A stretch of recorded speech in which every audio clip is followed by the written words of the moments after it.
And even Dodge is saying that the next Charger might have a V8 engine. Oh my gosh, I did a walkthrough of the North Texas Auto Expo and I got to see the new Charger up front, and let me tell you, opening the hood and just seeing a hole where a V8 should have been, oh my gosh, that was kind of difficult to look at, and I could tell that the crowd was just kind of confused and scratching their head. Hopefully that video comes out midweek.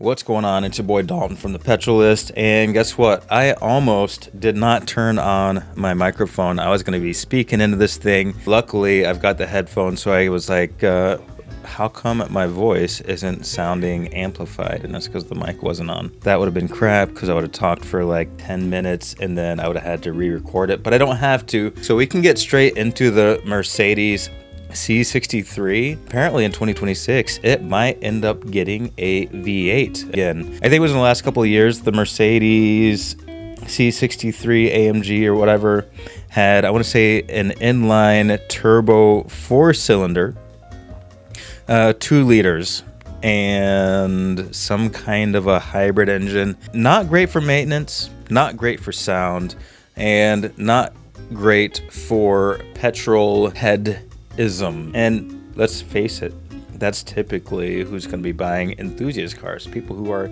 enthusiastic about cars, right? So that brings into question, what is Chevy going to do?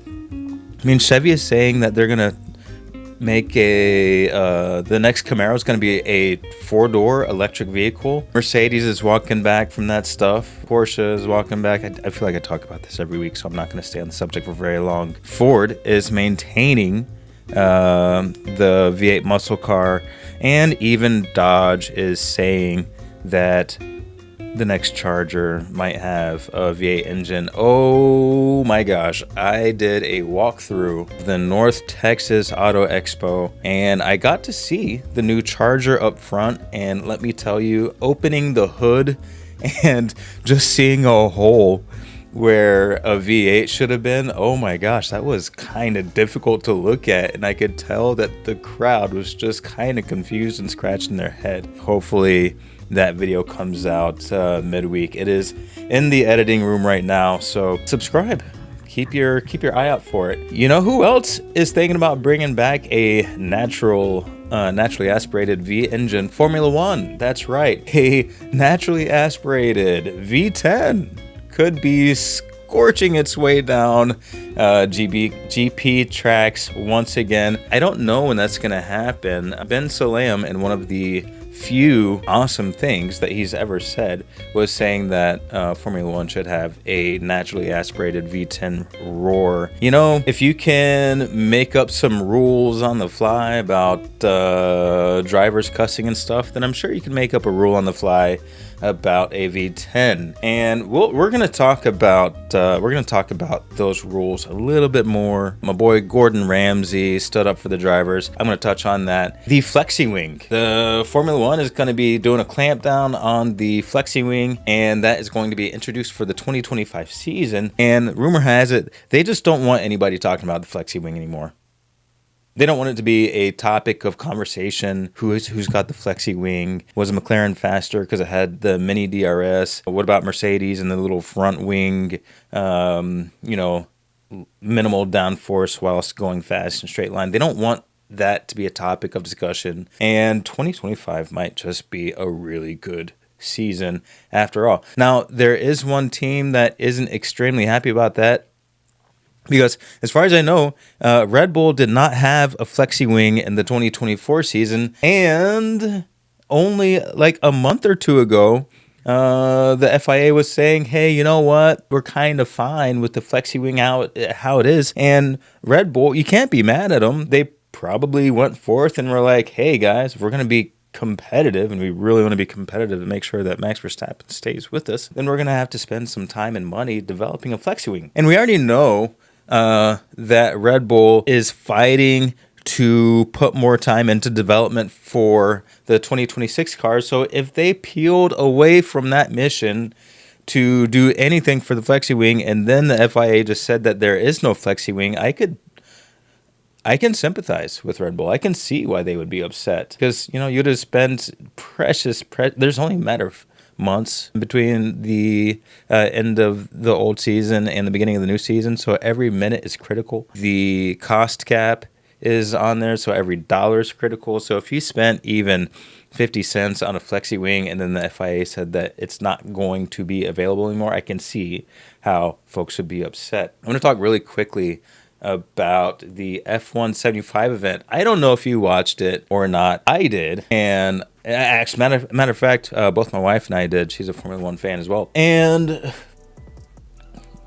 I actually thought it was a cool event. I don't think that I necessarily appreciated the booing during the event. I actually felt a little bit bad for Christian Horner. Now, here's the thing. Back in the day, Formula One drivers would be changed out mid-season, just out of the blue. Hey, you're not performing up to our standards, so you're gone. The main guy, the main thing would be the main thing, but the secondary driver, man, if you didn't pull your weight within the first couple of races, Formula One teams they were prone to change out drivers and change them out abruptly. I think in the social media era, where we've got more eyes on all the other drivers, the ones who aren't podiuming all the time, we kind of start to miss the personalities, where we kind of expect them to be around. We know a lot more about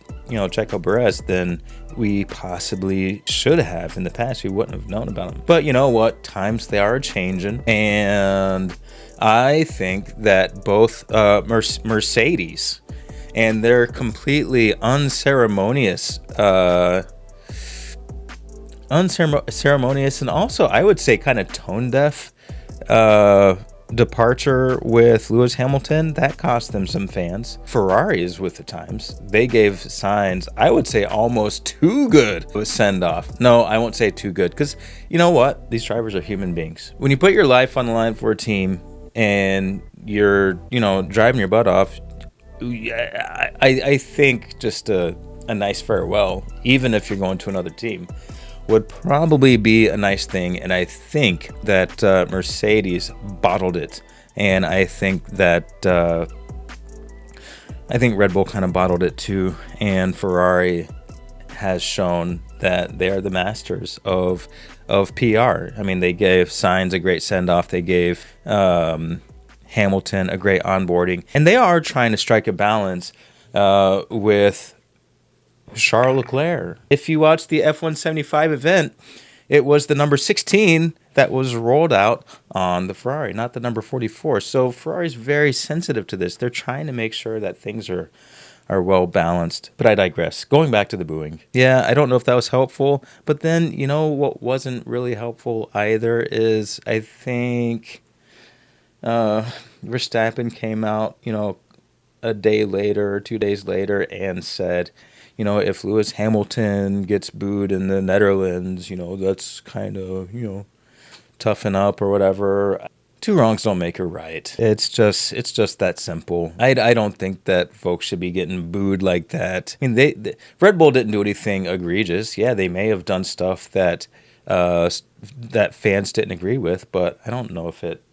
I don't think that it rated Christian Horner being, booed and embarrassed on stage. But, we live in an era of people being kind of offended. So I guess that's what it is. I didn't think it was helpful. I think you can express yourself by not applauding, but actively booing. I'm not so sure that I agree with that. Now, what I do agree with is Gordon Ramsay, and he actually came to the defense of the drivers. And let me just play this clip. I mean, I can't do an English accent very well, and I can't do an English accent very well. No, see, that was terrible. So I'm not going to try to imitate Gordon Ramsay. I'm just going to play the clip. But essentially what he said is, these guys, it's what I always say, these guys are driving 200 plus miles an hour risking their lives, and if an F-bomb comes out every once in a while, so freaking be it. And he also let slip a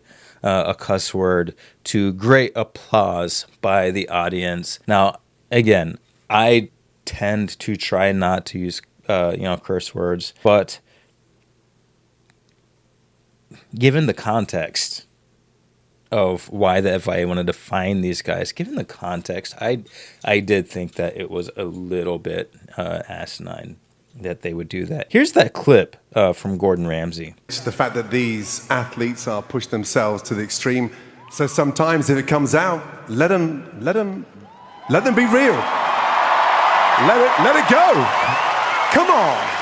They are risking their life every time. They're traveling over 200 miles an hour. So if the So W16, in many ways, it's looking like the RB20. I think that Mercedes is trying to do anything to have a front-running season, at least one season in this whole ground effects era, because they really did kind of screw the pooch on this one. They really didn't get it. They didn't get the brief, and their factory teams their client teams are doing better than them. And right now they're an upper mid-pack team, which is kind of strange to say about Mercedes. Now, if you noticed during the F175 event, there wasn't a huge Ineos thingy on the little hump, the air intake. And that is prime marketing space. That does beg the question, what is going on with Ineos? And is it going to have any negative impact on Mercedes as a team? I'm not too concerned because I'm not really a Mercedes fan anymore. But, and because it's not like they've had winning seasons anyway. So what really will be the difference in them not having Ineos? However, it's of interest because they already lost a lot of sponsorships with Lewis Hamilton moving over to Ferrari, and then having Ineos, who was one of their main sponsors, leave as well. That could have a financial effect. It could have some morale impact, and most importantly, what does that mean to the Ineos Grenadier? It is one of my favorite SUVs. I actually got to sit in one of those at the North Texas Auto Expo, and let me tell you, there were enough buttons and gadgets and all that kind of stuff, like analog switches, that I could see myself being happy driving one even without a manual transmission. And that, my friends, is saying a lot. So I hope that Ineos isn't going bankrupt, because I would like to see more Ineos Grenadiers, not less. Okay, let's see. Angela Cullen. She is clearly back with Lewis Hamilton over at Ferrari, so that makes one wonder, what was the deal over at Mercedes? She started with Mercedes back in 2016, and then in the second race of 2023, they just let her go. And they said it was a mutual separation, and they kind of let people think that Angela and Lewis Hamilton had some sort of falling out. I mean, everybody was kind of wondering, like, what was up with that? But now she's back in the Ferrari paddock. So yet again, was Mercedes kind of screwing with Hamilton? Were they trying to, make him quit so they didn't have to watch him leave to go to, another team? Like, when I say make him quit, like, were they just trying to, like, reduce his morale so he would just get out of Formula One altogether? I don't know, but it is strange that after, let me do the math, 7 years of what seemed like happy employment, that they would just get rid of her, much to, I'm sure, Hamilton's chagrin. That's about it. There's not there could be more to cover if I really, really dug and scraped, but I don't know. I hate to drone on and on when we're so close to the races getting started, and that's what I really want to talk about. Oh yeah, I did see another Volkswagen ID Buzz on the road, and I actually got to sit in one did I sit in one? Or did I just look in one at the auto show? Beautiful, beautiful car. Even if it had a diesel generator sitting in the back so you could actually drive it across the country, that would make that vehicle worth purchasing, because it is so cool. It is pricey though. I don't know if I can justify the price. I mean, it's getting away from what the original bus was, which was Volkswagen, a vehicle for the people. Matter of fact, I think you would have to change the name to Volkswagen to top 10% earner wagon, the way Volkswagen is going. But the Jetta is still very, very cheap. Okay, I'm really droning. I'm kind of rambling now. Hopefully that car show video comes out soon. I say hopefully. It's really up to me. I have to edit it, right? Okay, well, thanks for watching. I have been Dalton. You have been great. And this has been the Petrolist. All right, I'm out, and I'll see you next week.